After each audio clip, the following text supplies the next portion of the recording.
아줌마, 3사 몇 기? 우리 아빠 알려나 모르겠네? 우리 아빠 군단장이거든요. 저한테 잘 보이시는 게 좋을 거예요. 그녀는 자신의 아버지인 칠군단장 하민호 중장의 어깨에 달린 별 3개가 이 삼사관학교의 법이자 절대 권력이라고 굳게 믿었습니다. 하지만 그녀가 어깨를 밀치려 했던 그 촌스러운 여성.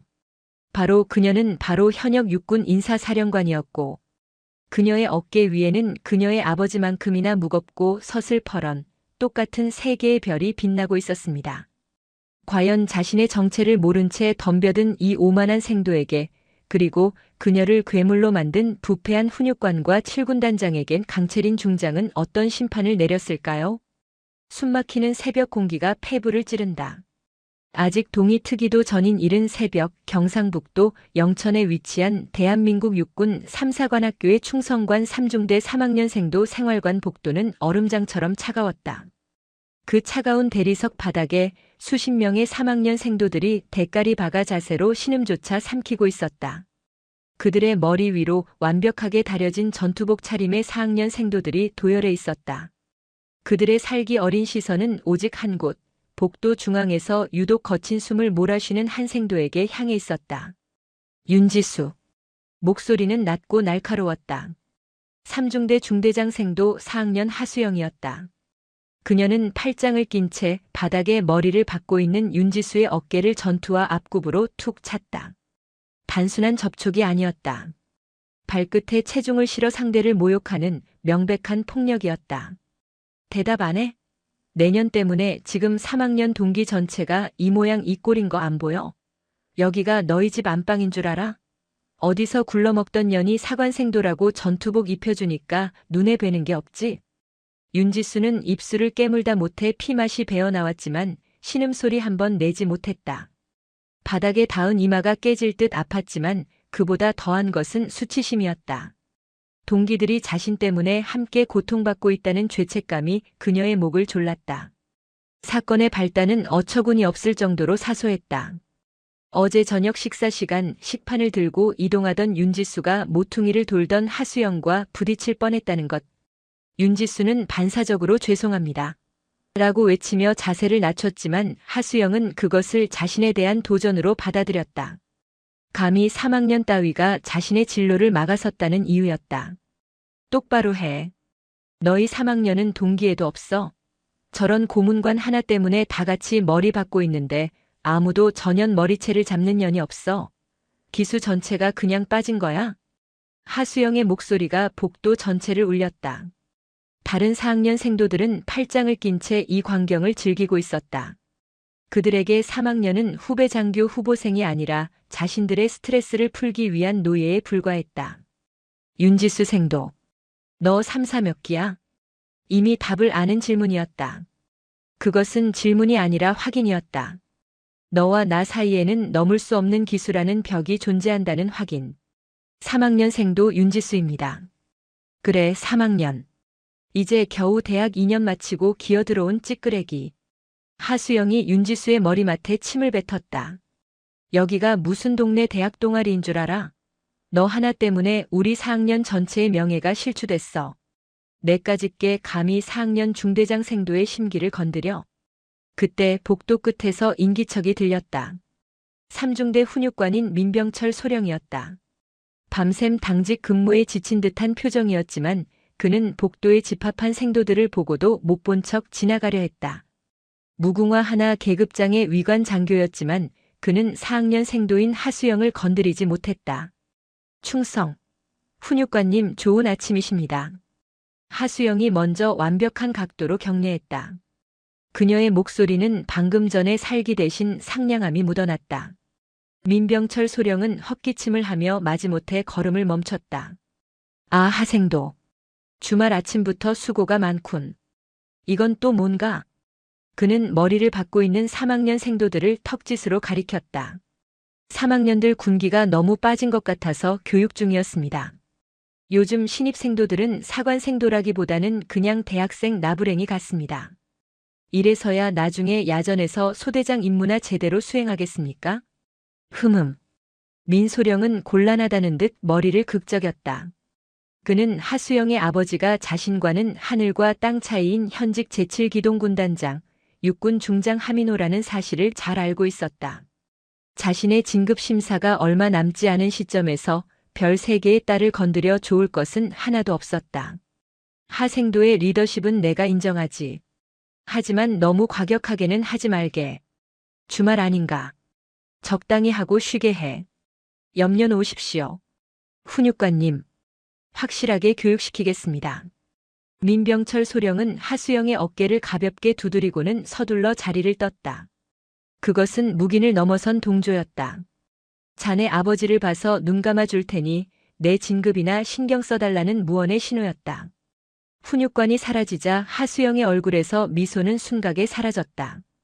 훈육관님 가셨다. 다시 대가리 박아.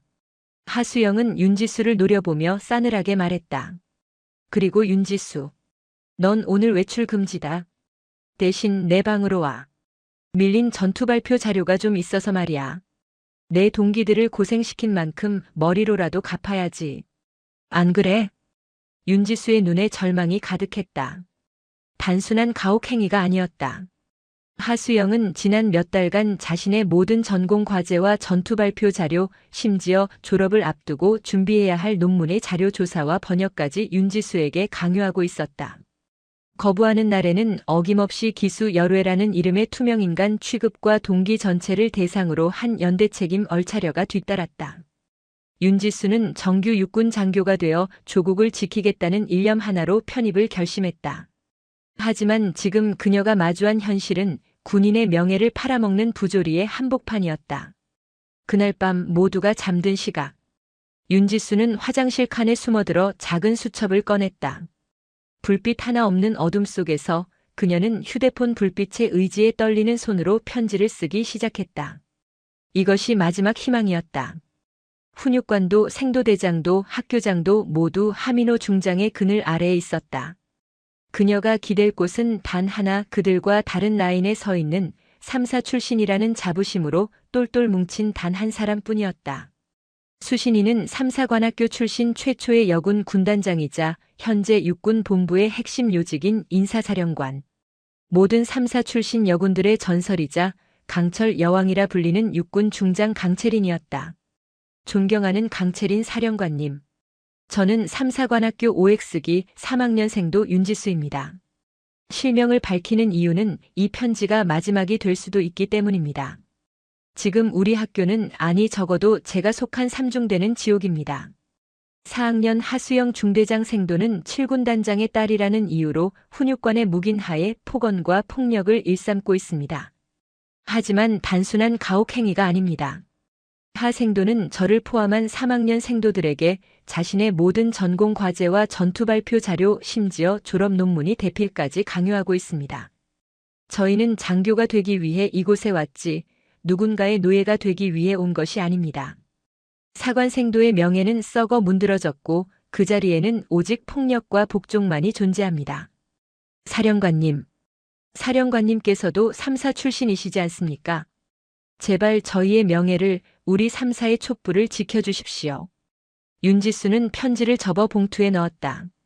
내일 아침 그녀는 이 편지를 사령관 직속으로 보고되는 소원 수리함이 아닌 오직 인사사령관 비서실로만 직행하는 특수 우편으로 발송할 계획이었다. 이것이 발각되면 그녀의 생도 생활은 끝장이었다.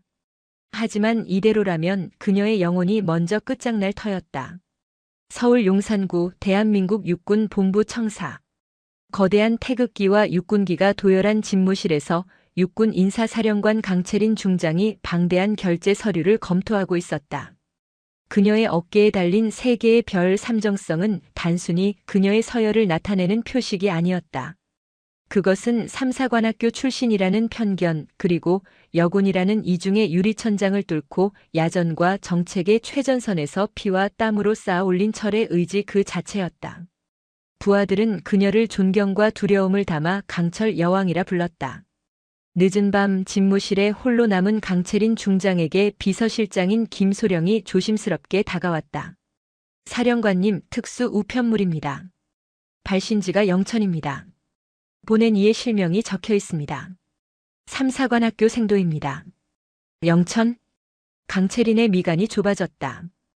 영천은 그녀의 군 생활이 시작된 곳, 그녀의 모교 3사관학교가 위치한 곳이었다.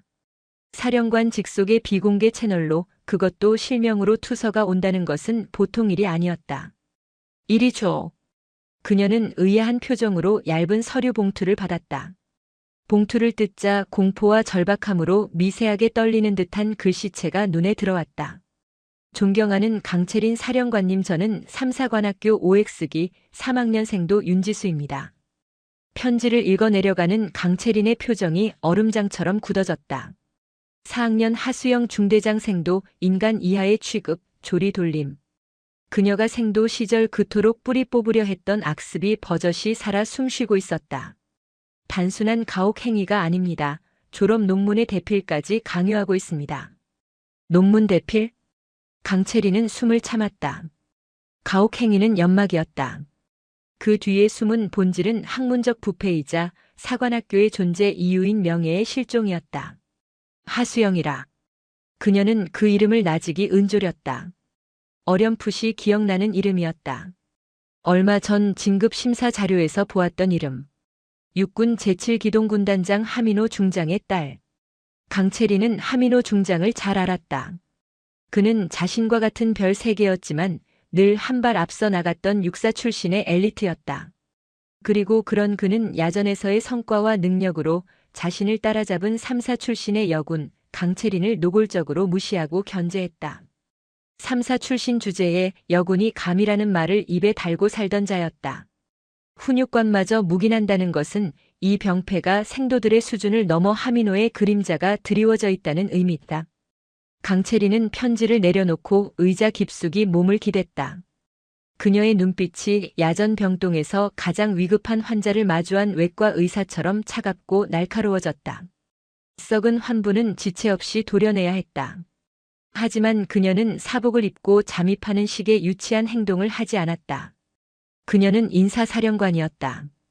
그녀는 군대의 공식적인 시스템을 그 누구도 반박할 수 없는 합법적인 절차로 움직여야 했다. 그녀는 책상 위에 인터폰을 눌렀다.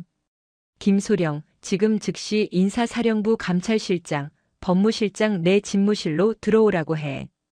비상 상황이다. 예, 알겠습니다. 잠시 후 무궁화 4개가 빛나는 대령 계급의 감찰실장 박진석과 법무실장이 딱딱한 표정으로 집무실에 들어와 칼 같은 경례를 붙였다. 감찰실장 대령 박진석. 부르셨습니까? 강채린은 그들 앞에 윤지수 생도의 편지 사본을 내밀었다. 두 사람의 얼굴이 편지를 읽어내려가며 심각하게 굳어졌다. 박 대령. 어떻게 보나? 사령관님. 이 투서가 사실이라면 이것은 단순한 생도 간의 가혹 행위가 아닙니다. 첫째, 훈육관의 직무유기. 둘째, 학문적 부패 및 명예 실추. 그리고 셋째, 박진석 대령이 말끝을 흐렸다. 셋째 뭐지? 현역 군단장의 지위를 이용한 부당한 영향력 행사, 즉 직권 남용의 소지가 다분합니다.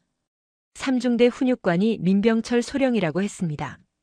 다음 달 중령 진급 심사 대상자입니다. 강채린의 눈이 번뜩였다. 퍼즐이 맞춰지는군. 그녀는 자리에서 일어났다. 좋다. 지금부터 내 직권으로 3사관학교에 대한 특별 감찰을 지시한다. 3사관학교 말씀이십니까? 그렇다. 박 대령을 팀장으로 사령부 내 디지털 포렌식 팀, 군사경찰수사관, 법무관을 포함한 최정의 특별 감찰팀을 꾸린다. 그녀는 지도를 펼치지도 않고 영천을 가리켰다. 내일 아침 8시 정각. 불시에 감찰을 개시한다. 불시 감찰의 핵심은 충격과 공포다. 그들이 증거를 인멸할 시간, 심지어 서로 말을 맞출 시간조차 주지 않아야 한다. 알겠습니다. 중점 감찰 사항은 무엇입니까? 첫째, 3중대 훈육관 민병철 소령. 사무실과 관사 모든 전산 장비와 휴대정보 단말기를 확보한다. 둘째, 4학년 하수영 생도. 마찬가지로 모든 개인 물품을 확보한다. 셋째, 3학년 피해 생도 전원, 특히 투서자인 윤지수 생도의 신병을 최우선으로 확보하고 보호한다. 사령관님, 하민호 군단장의 반발이 예상됩니다. 법무실장이 조심스럽게 말했다. 그래서 내가 직접 나서는 거다. 강채린이 차갑게 말했다. 학교장인 오정규 소장에게는 내가 직접 통보한다. 감찰팀이 정문을 통과하기 10분 전에. 10분 전이십니까? 박진석 대령이 놀랐다. 그렇다. 준비할 시간을 주지 않기 위해서다. 오 소장은 내 직속 후배 기수야. 감히 내 명령을 거부하지 못해. 하민호가 오 소장에게 전화를 돌릴 때쯤엔 자네들이 이미 모든 증거를 확보한 뒤여야 한다. 그녀의 목소리는 강철처럼 단단했다. 이건 단순한 감찰이 아니야. 내 모교의 명예를 더럽힌 자들에 대한 전쟁이다. 어떤 외압이 들어와도 내가 막아줄 테니 샅샅이 뒤져. 진흙탕 속에 처박힌 바늘이라도 찾아내. 알겠나? 충성. 알겠습니다, 사령관님. 박진석 대령과 법무실장의 눈에 불이 붙었다. 강철 여왕이 칼을 뽑아들었다.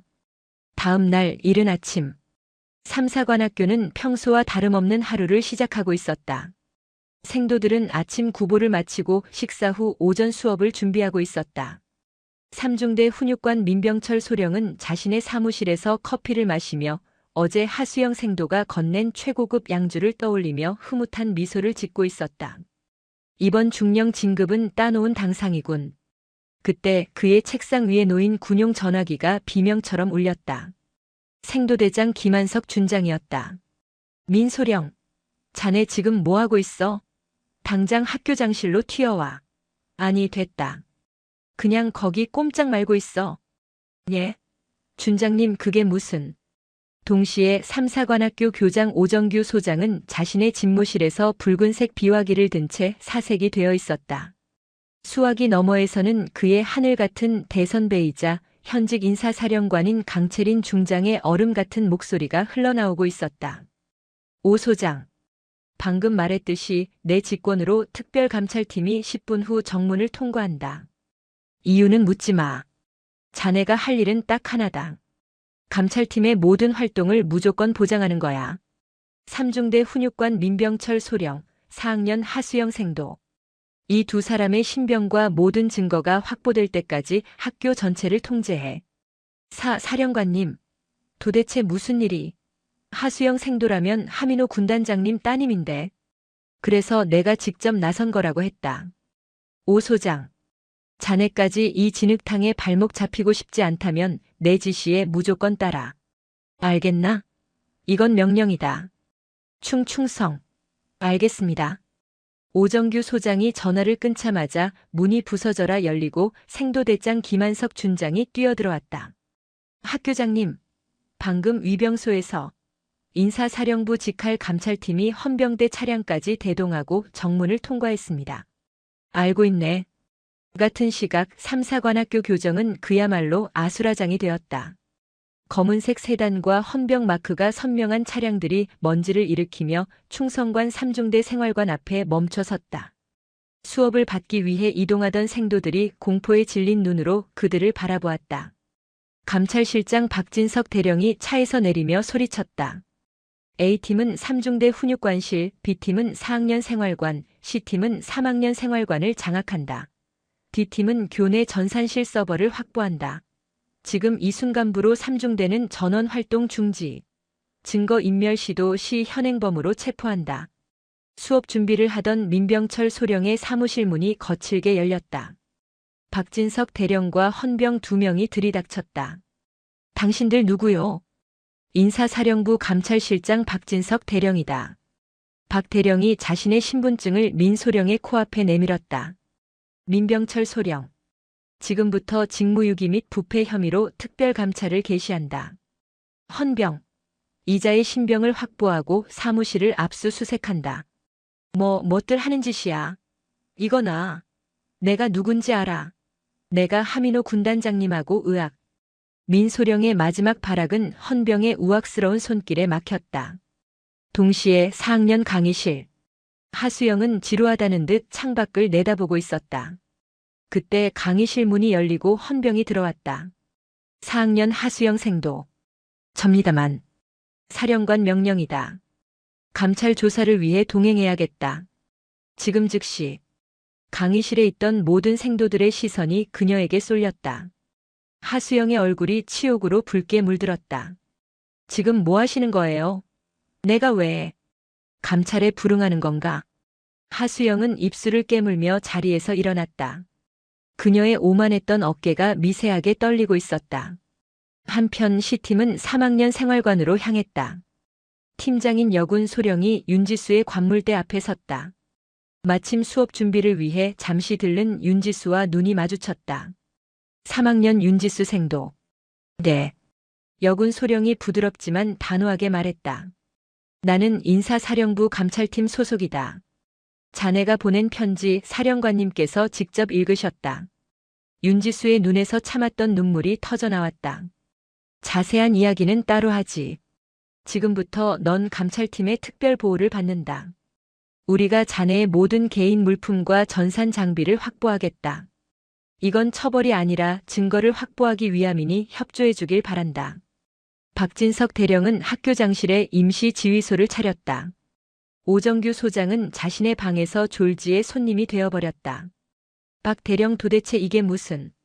학교장님. 지금부터 3중대 4학년 하수영 생도 훈육관 민병철 소령의 모든 통신 기록과 디지털 장비에 대한 포렌식 작업에 들어갑니다. 방해되는 그 어떤 시도도 용납하지 않겠습니다. 이것이 인사사령관님의 뜻입니다. 하수영은 격리된 면담실에서 초조하게 손톱을 물어뜯고 있었다. 그녀의 노트북, 태블릿, 휴대폰은 이미 포렌식 팀의 손에 넘어간 뒤였다. 임시감찰지휘소가 차려진 3사관학교 본관 학교장실은 그날 오후부터 팽팽한 긴장감으로 가득 찼다. 학교장 오정규 소장은 자신의 집무실 한편에 마련된 임시 책상에서 차마 입에 대지도 못할 커피 잔만 내려다보고 있었다. 그의 집무실은 완벽하게 인사사령부 감찰팀에게 장악당했다.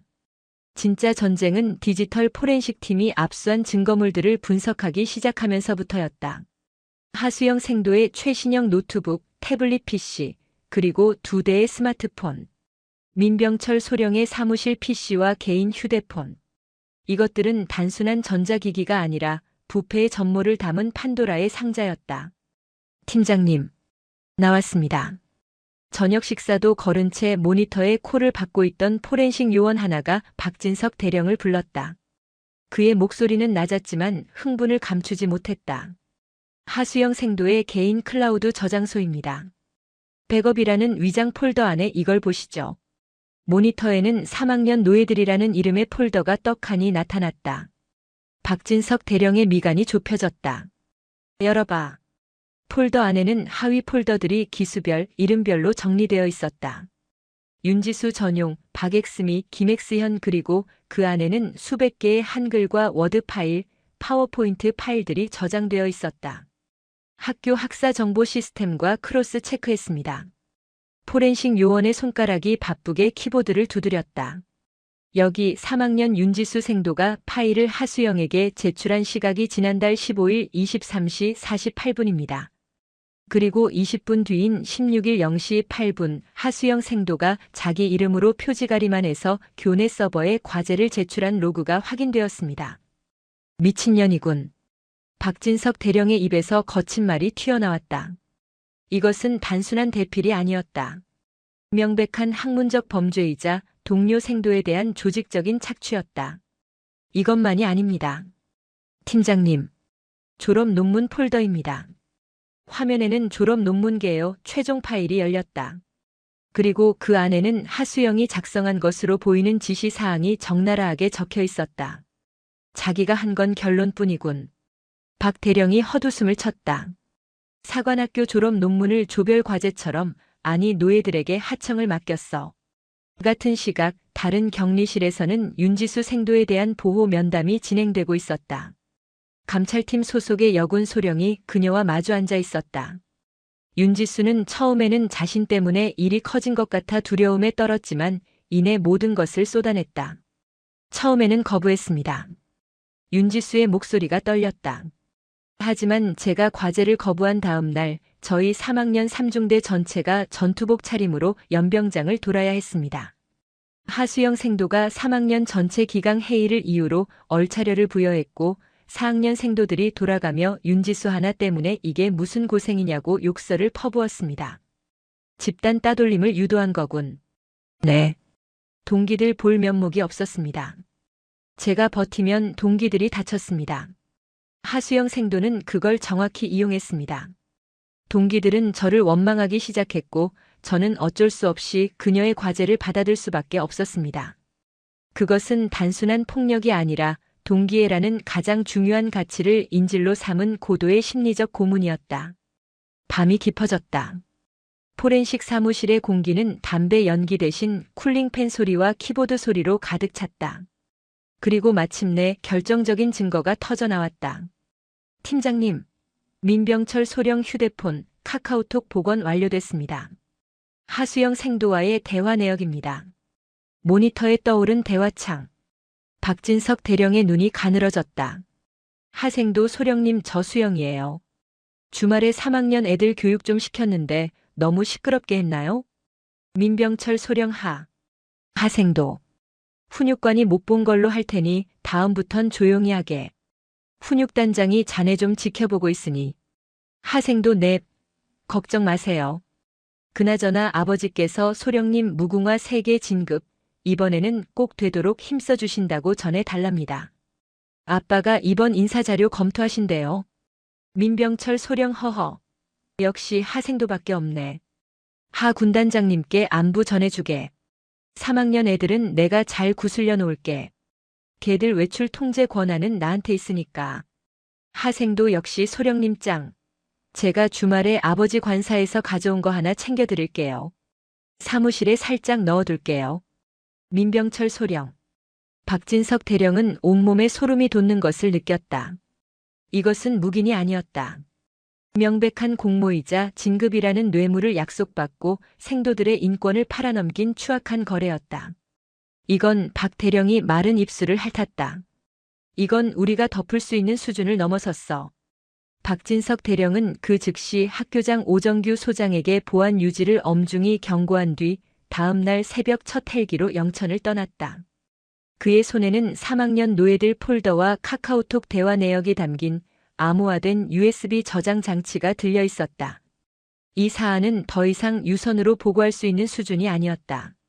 현역 군단장의 이름이 적시된 순간 이것은 3사관학교의 비위 문제를 넘어 육군 본부 전체를 뒤흔들 인사비리 스캔들로 비화된 것이다. 서울 용산 인사사령관 집무실. 강채린 중장은 밤새 한숨도 자지 못한 사람처럼 보였지만 그 눈빛은 오히려 더 날카롭게 빛나고 있었다. 박진석 대령은 거수 경례도 생략하라는 듯한 그녀의 손짓에 곧바로 USB를 연결하고 보고를 시작했다. 이상입니다. 사령관님. 하수영 생도의 학문적 부패는 명백하며 민병철 소령은 이를 묵인한 대가로 하민호 군단장으로부터 진급을 약속받은 정황이 확인되었습니다. 집무실에는 무거운 침묵이 흘렀다. 강채리는 모니터에 떠있는 아빠가 이번 인사자료 검토하신대요. 라는 메시지를 묵묵히 노려보았다. 하민호. 그녀의 입에서 동료 삼성 장군의 이름이 나직이 흘러나왔다. 박 대령.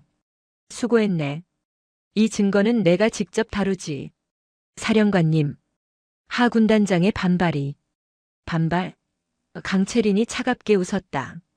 이건 반발로 끝날 문제가 아니야. 육사 출신 엘리트가 3사 출신 후배 장교를 자기 딸 노예 부리듯 매수한 사건이야.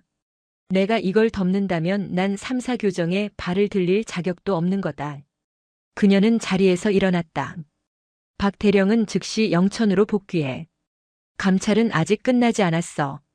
하수영과 민병철을 분리신문해. 이 카톡 내용을 들이밀었을 때 반응을 봐. 하지만 절대 하민호 군단장의 이름은 먼저 꺼내지 마. 그들이 제 입으로 불게 만들어. 알겠습니다. 그리고 윤지수 생도를 포함한 피해 생도 전원, 오늘부로 학교 본부 의무실의 심리 안정을 이유로 격리 입실시켜. 가해자 및 동료 생도들과의 접촉을 완벽히 차단해. 이건 학교장에게 내 이름으로 지시해. 권고가 아니야. 충성. 박진석 대령이 집무실을 나가자 강채리는 비서실장에게 명령했다. 육군 참모총장님께 긴급 독대 보고를 올리겠다. 군 기강 관련 중대 사안이라고 전해. 그리고 7군 단장 하민호 중장의 모든 동향을 파악해. 한편 영천 3사관학교 격리실에 있던 하수영은 서서히 공포에 질리고 있었다. 처음에 오만함은 사라진 지 오래였다. 그녀는 감찰관에게 아버지와 통화하게 해달라고 수십 번 요청했지만 감찰 절차상 불가하다는 차가운 대답만 돌아왔다. 변호사를 부르겠어요. 이건 불법 감금이에요. 하수영 생도. 박진석 대령이 돌아와 그녀를 차갑게 내려다보았다. 여긴 민간 사회가 아니야. 넌 아직 군법의 적용을 받는 사관생도 신분이다. 불법 감금이 아니라 직권에 의한 격리 조사 중이지. 변호사? 좋아. 그 전에 이거부터 보지. 박 대령이 그녀의 노트북 화면을 띄웠다. 3학년 노예들 폴더. 하수영의 얼굴이 하얗게 질렸다. 이게 뭔가? 내 입으로 직접 설명해봐. 노예가 뭔가 노예가. 7군 단장 하민호 중장은 이틀째 딸과 연락이 닿지 않자 초조해지기 시작했다. 민병철 소령에게 전화를 걸었지만 전화기가 꺼져 있어라는 안내음만 흘러나왔다. 불길한 예감이 그의 등줄기를 훑고 지나갔다. 그는 결국 3사관학교장 오정규 소장에게 직접 전화를 걸었다. 필승. 오 소장. 나 하민호 중장이네. 충성. 군단장님. 웬일이십니까? 오정규 소장은 갑작스러운 삼성 장군의 전화에 군기가 바짝 들어 수화기를 붙잡았다. 아, 다른 게 아니라. 내 딸아이가 거기 4학년으로 있는데 이틀째 연락이 안 돼서 말이야. 무슨 일 있나? 학교에서 단체로 통신 통제라도 했어? 오정규 소장은 식은땀이 흘렀다. 올 것이 온 것이다. 그는 강채린 중장의 얼굴과 하민호 중장의 얼굴을 동시에 떠올렸다. 둘 다 별 3개였지만 한쪽은 자신의 대선배이자 인사실세였고 한쪽은 막강한 육사 라인의 군단장이었다. 저 군단장님. 그게 뭔가. 말을 해. 답답하게. 사실 이틀 전부터 육군 본부 인사사령부에서 특별감찰팀이 나와 있습니다. 뭐? 인사사령부? 하민호의 목소리가 순간 낮아졌다. 강채린이 보냈군. 예, 그렇습니다. 사령관님 직권으로. 그래서 내 딸아이가 지금 그 감찰 대상이라는 건가? 그런 것으로 알고 있습니다. 지금 격리 조사 중이라 통신이 제한된 것 같습니다. 하민호가 기가 차다는 듯 웃었다. 격리 조사? 내 딸을? 감히 3사 출신 년이 6사 집안을 건드려? 오 소장. 자네도 3사 출신이지? 강채린이 라인 타서 아주 눈에 뵈는 게 없나 본데. 자네 지금 당장 감찰팀인지 뭔지 다 중단시키고 내 딸아이 받고. 이건 군단장 명령이야. 군단장님. 하지만 이건 인사사령관님의 직권이라 제가 어쩔 수가. 시끄러워. 하민호는 전화를 끊어버렸다. 그는 분노로 부들부들 떨며 집무실에 붉은색 비화기 수화기를 집어들었다. 인사사령관 강채린. 그는 교환을 거치지 않는 직통 라인으로 그녀를 호출했다. 강채린 중장은 자신의 집무실에서 이 전화가 걸려오기를 기다리고 있었다. 필승. 인사사령관 중장 강채린입니다. 강 사령관. 나 하민호요. 수화기 너머로 하민호의 격앙된 목소리가 터져나왔다. 지금 이게 무슨 미친 짓거리야. 감히 내 딸을 격리시켜? 자네 지금 나랑 전쟁하자는 건가? 강채린은 잠시 눈을 감았다. 그리고 차분하지만 강철보다 차가운 목소리로 대답했다. 하 군단장. 지금 자네는 자네 딸의 안위가 아니라 자네의 군 생활을 걱정해야 할 때인 것 같은데. 뭐라고? 내 감찰팀이 3사관학교에서 뭘 확보했는지 내가 직접 읽어줄까? 강채린은 모니터에 떠있는 카카오톡 대화 내용을 천천히 또박또박 읽어내려갔다. 아버지께서 소령님 무궁화 3개 진급, 이번에는 꼭 되도록 힘써주신다고 전해달랍니다. 아빠가 이번 인사자료 검토하신대요. 그리고 민병철 소령이 보낸 충성 맹세 메시지까지. 군단장님, 따님 일은 염려 놓으십시오. 제가 잘 관리하고 있습니다. 자네의 답장이 뭐였지? 수고하네 민소령. 자네 같은 유능한 장교가 빨리 커야지. 이번 인사자료는 내가 직접 챙겨보겠네. 수화기 너머로 하민호 중장의 거친 숨소리만 들려왔다. 그는 완벽하게 함정에 빠졌다. 하 군단장. 강채린의 목소리에 경멸이 실렸다. 자네 딸은 학문적 부패 혐의야. 퇴교감이지. 그리고 자네는 직권 남용과 인사청탁 혐의야. 군복 벗을 각오해야 할 거다. 강채린. 너 감히. 내가 감히? 강채린이 그의 말을 잘랐다. 육사 출신 삼성 장군이 자기 딸 하나 비호하자고 삼사 출신 소령 하나 진급 미끼로 매수하는 건 괜찮고 내가 내 모교의 썩은 뿌리를 도려내는 건 감히 하는 짓인가? 이 사안 나는 오늘 오후 육군 참모총장님께 직접 보고 올렸네. 자네가 방금 나에게 한 협박과 고성까지 포함해서 추가 보고 올릴 생각이야. 이만 끊겠네. 감찰은 계속되어야 하니까. 철컥. 강채리는 하민호의 다음 말이 터져 나오기 전에 붉은색 수화기를 내려놓았다. 그녀는 자신의 손이 가늘게 떨리고 있는 것을 발견했다. 동기급 삼성 장군, 그것도 막강한 육사 라인의 군단장을 정면으로 쳤다. 이제 돌아갈 다리는 없었다. 대한민국 육군의 심장부 충청남도 계룡대. 육군 본부 청사의 최상층에 위치한 육군 참모총장 집무실의 공기는 무겁게 가라앉아 있었다. 거대한 태극기와 육군기, 그리고 역대 총장들의 사진이 방 안의 인물들을 말없이 내려다보고 있었다. 육군 참모총장 사성 장군 이진섭 대장은 책상 위에 놓인 얇은 보고서에서 눈을 떼지 못했다. 그의 맞은편에는 얼음처럼 굳은 표정의 인사사령관 강채린 중장이 각을 잡고 앉아 있었다. 이 독대는 하민호 중장과의 격돌 직후 강채린 중장이 모든 절차를 무시하고 총장 비서실에 직접 요청한 긴급 직보였다. 사안의 중대성을 직감한 총장은 즉시 모든 일정을 미루고 그녀를 불렀다. 보고서의 내용은 충격적이었다. 삼사관학교 4학년 생도에 의한 상습적 가혹 행위와 조직적인 논문 대필. 그것만으로도 학교장의 보직 해임을 검토할 만한 중대 사안이었다. 하지만 문제는 그 다음 장에 있었다.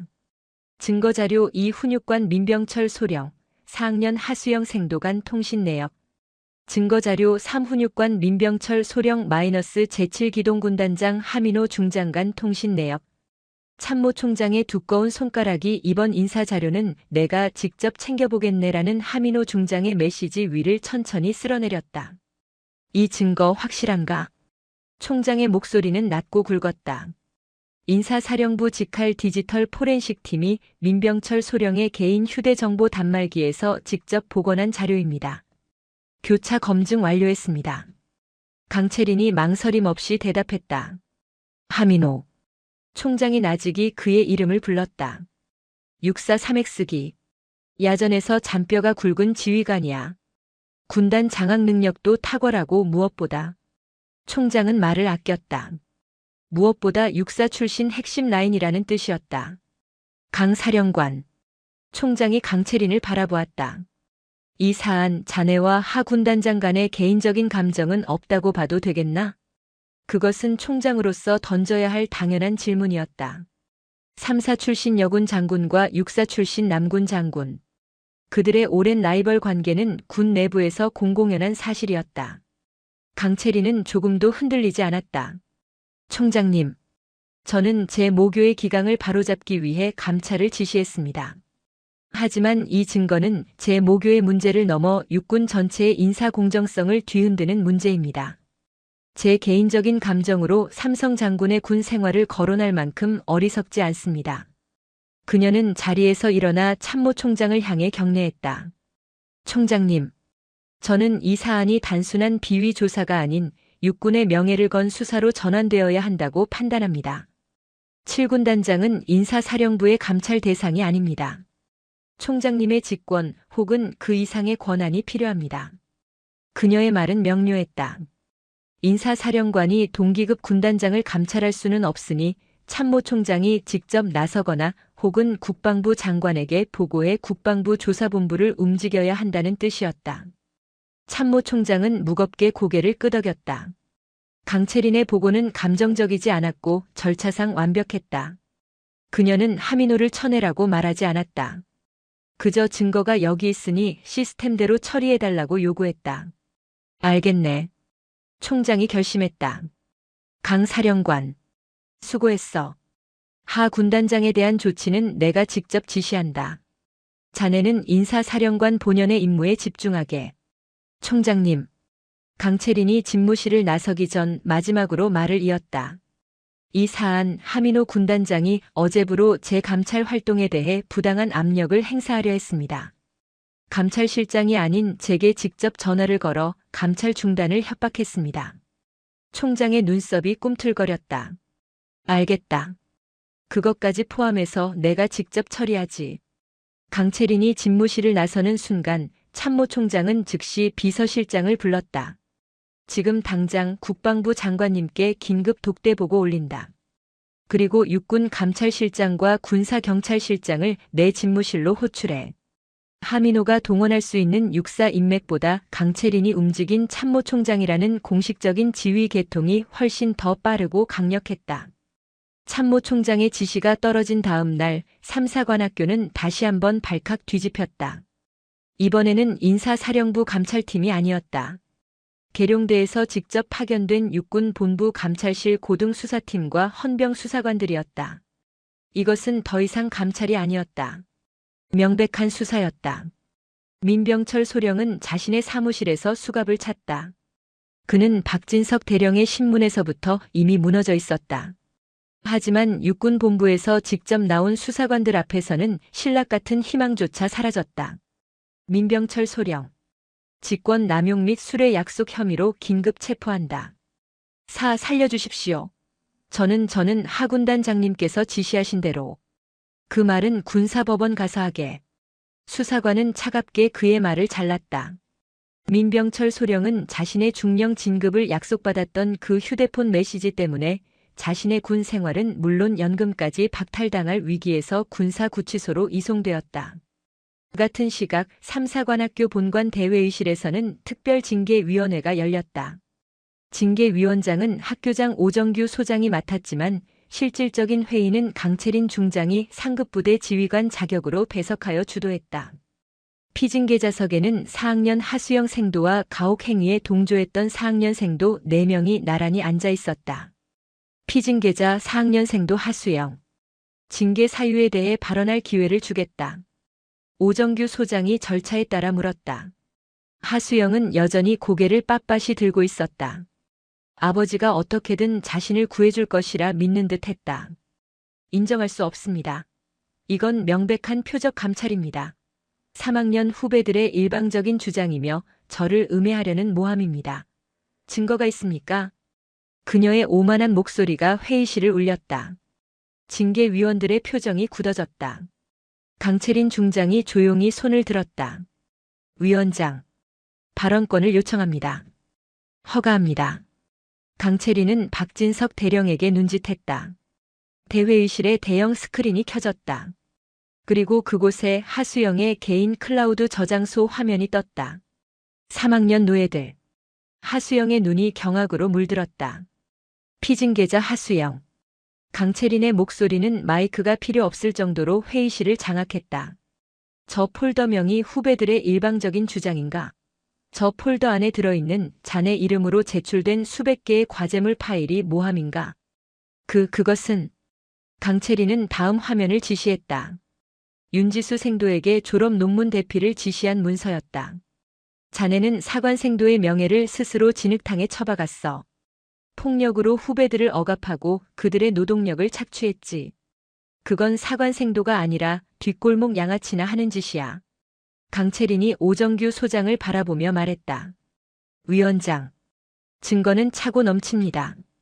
피징계자의 반성 없는 태도까지 감안하여 교칙에 따른 최고 수위의 징계를 요청합니다. 오정규 소장은 땀을 닦으며 위원들을 둘러보았다. 반대 의견은 없었다.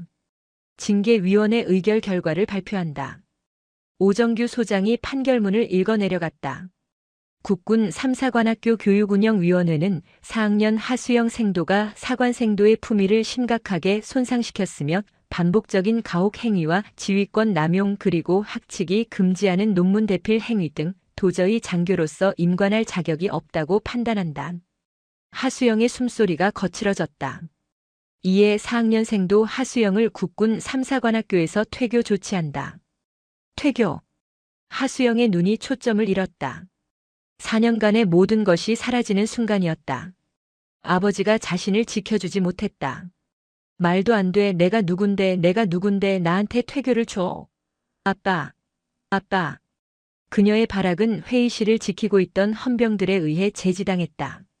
그녀는 그렇게 질질 끌려나가며 자신의 군 생활을 스스로 마감했다. 징계위원회 직후 가혹 행위에 동조했던 4학년 생도들에게도 주동자급 2명은 퇴교, 단순 가담자 2명은 1년 유급이라는 중징계가 내려졌다. 하지만 진짜 폭풍은 7군단에 몰아쳤다. 육군 참모총장의 보고를 받은 국방부 장관은 즉시 국방부 조사본부에 하민호 중장에 대한 직권 남용 및 인사 청탁 혐의에 대한 공식 수사를 지시했다.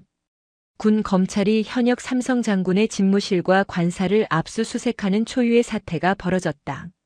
그의 개인 휴대폰과 컴퓨터에서는 민병철 소령 외에도 자신의 입맛에 맞는 부하들을 진급시키기 위해 인사 라인에 압력을 행사한 정황들이 추가로 발견되었다. 육군본부는 더 이상 그를 현역 군단장 자리에 둘 수 없었다. 그것은 군 전체의 명예를 실추시키는 행위였다. 다음 날 아침 국방부 정례 브리핑에서 짧은 공지가 발표되었다. 육군은 금일부로 제7기동군단장 하민호 중장을 보직 해임하고 육군 본부 정책연구관으로 발령 조치하였습니다. 이는 최근 3사관학교에서 불거진 비위 사건과 관련하여 지휘관으로서의 부적절한 처신과 직권 남용 혐의에 대한 뉴스는 대한민국을 발칵 뒤집어 놓았다. 속보 현역 삼성 장군, 7군단장 하 중장 전격 보직 해임. 후속 보도 딸 사관학교 비위 감싸려 인사청탁 군 검찰 수사 착수. 사설 썩어버린 별들, 군 기강 이대로 괜찮은가. 국민들의 분노가 들끓었다. 역시 군대는 썩었다. 저런 자가 군단장이라니. 강철 여왕 강채린, 군 내부 비리 도려내다라는 식의 기사들이 쏟아졌다. 하민호 중장은 모든 것을 잃었다.